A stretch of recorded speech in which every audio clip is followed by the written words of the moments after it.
ప్రియమైనటువంటి వాళ్ళారా, ఉదయకాల సమయంలో మీకు యేసుక్రీస్తు నామములో వందనాలు తెలియజేస్తున్నాను. ఈ యొక్క కరివేపాకు చెట్టును చూడండి, ఎంత చక్కగా ఉందో, ఎంత గ్రీన్గా. తర్వాత పైన మువ్వ వేస్తూ ఉంది. ఓకే, ఇది చాలా ఆరోగ్యకరంగా ఉన్నట్టు మనకు కనిపిస్తాం కదా, ఎంత చక్కగా కనిపిస్తూ ఉంది. అయితే మనం ఒక విషయం గమనించాల్సింది ఏంటంటే, ఈ చెట్టుకి దాదాపు ఒక వారం కంటే ఎక్కువ 15 రోజుల వరకు నుండి మరి ఈ చెట్టుకు నీళ్ళు లేవు. చూడండి ఎంత డ్రై అయిపోయింది,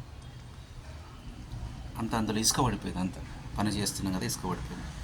అయితే ఈ చెట్టు చూడండి చక్కగా ఎంతో ఆరోగ్యవంతంగా చక్కగా ఇంకా మువ్వ కూడా వేస్తూ ఉంది.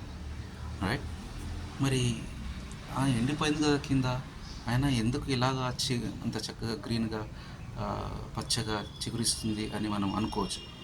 పైన చూస్తే ఏమనుకుంటామంటే మనము అది కింద సమృద్ధిగా అన్ని అవకాశాలు వనరులు ఉన్నాయని మనం అనుకుంటున్నాం. కానీ ఈ చెట్టు నుండి మనము దేవుడు మనతో మాట్లాడేదంటే చాలా చాలా మనం డిస్టర్బ్ అవుతాం. ఏమి లేకున్నా, ఏవి కొద్దిగా మనం తక్కువైనా కానీ మన మన యాటిట్యూడ్ అంతా ఎట్లా చూపిస్తామంటే ఇక జీవితంలో అంతా నష్టపోయినట్టుగా అనిపిస్తూ ఉంటాం కదా.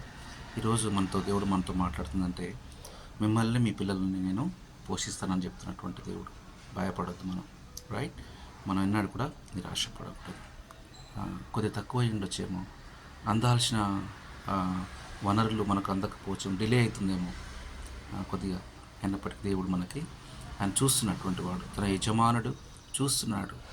మరి ఈ చెట్టును చూసి అరే ఎండిపోయిందే, మరి ఇది ఎట్లా ఉందని నేను ఎట్లా చూశానో, నాకంటే ఎక్కువ దేవుడు మనం చూస్తున్నటువంటి వాడు. నేను మిమ్మల్ని మీ పిల్లల్ని పోషించదు, ఆయన మన గురించి చింతిస్తున్నాడు, ఆలోచిస్తున్నాడు. కాబట్టి మన చింత యావతాన్ని మీదేద్దాం.